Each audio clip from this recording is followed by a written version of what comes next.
Russia declared victory. Putin celebrated. State media showed parades.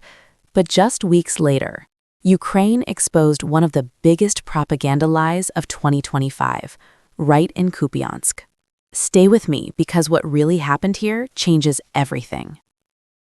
On November 20, 2025, Russia's Chief of the General Staff, General Valery Gerasimov, officially announced that Kupiansk and Kharkiv Oblast had been fully captured.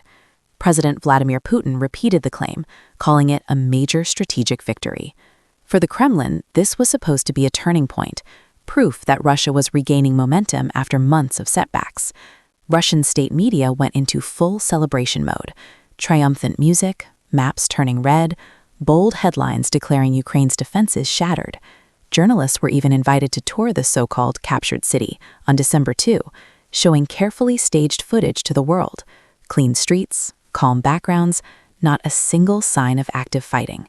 The message was clear. Kupiansk was finished. Ukraine was losing. Russia was winning.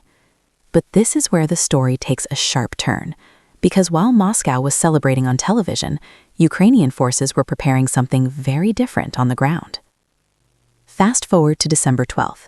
Ukrainian President Volodymyr Zelenskyy appears in Kupiansk himself. Not in Kyiv, not in a bunker, not in a studio. In Kupiansk. He releases video footage filmed just 500 meters from active Russian positions. You can hear artillery in the distance. You can see damaged buildings. You can feel the tension. This single video didn't just contradict Russia's claims, it obliterated them. Kupiansk was not captured, Ukraine was not retreating, and Russian troops were not in control. In reality, Ukrainian forces had already flipped the battlefield. Behind the scenes, Ukraine had been executing a carefully planned counteroffensive designed to lure Russian units into overconfidence and then trap them. Russian forces had advanced believing Ukrainian resistance was collapsing. Instead, they were walking straight into a kill zone. Ukrainian units encircled Russian troops. Supply lines were cut. Escape routes were sealed. What followed was methodical and brutal. Isolated Russian units were eliminated one by one. No dramatic charges, no reckless assaults, just steady pressure, precise strikes, and total control of the battle space.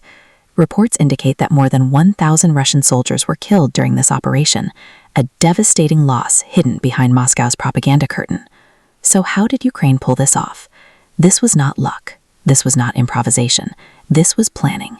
A carefully executed counteroffensive carried out in 3 decisive phases. Phase 1, air superiority and interdiction. Ukrainian F-16 fighter jets played a crucial role. They targeted Russian logistics hubs, supply depots, transport routes, command and control centers. Every strike had a purpose. Russian ammunition stocks began to vanish. Fuel deliveries stopped arriving. Food supplies ran dangerously low. Units in Kupiansk started reporting shortages. Morale dropped. Communication broke down. Phase 2, ground maneuvers and isolation. While Russian forces struggled to survive, Ukrainian ground units moved fast and quietly.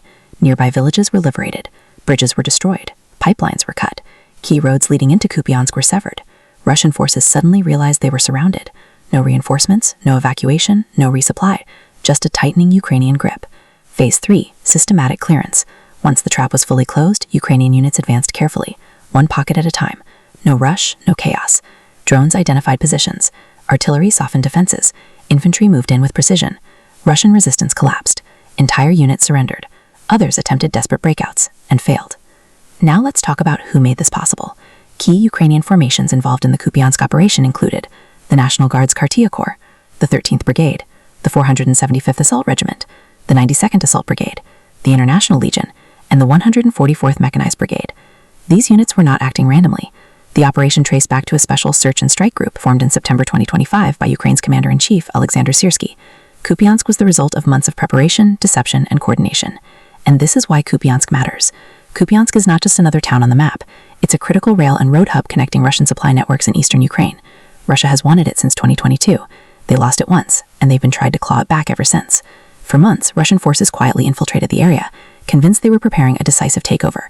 Instead, they walked into one of their most embarrassing defeats of the war. And this failure doesn't exist in isolation. It fits a much larger pattern. Costly Russian advances elsewhere. Ukrainian counterstrikes near Lyman. Precision drone attacks deep inside Russian territory. Continued Ukrainian dominance in the Black Sea. At the same time, leaked regrets of potential U.S. peace plans, especially under a future Trump administration, suggests pressuring Ukraine to give up territory. That would reward aggression. It would weaken global deterrence, and it would embolden other powers, from China watching Taiwan to Iran shaping the Middle East. America's national security is tied to this war. Stopping Russian imperialism now prevents much larger wars later, without U.S. boots on the ground. History has already taught us this lesson. Appeasement doesn't bring peace. It invites more war. Fatigue is understandable. Abandonment is not. If you want real analysis, not propaganda, if you want to understand what's actually happening, not just headlines, then make sure you subscribe to this channel. Like this video, share it, and stay informed because the truth matters more than ever. I'll see you in the next one.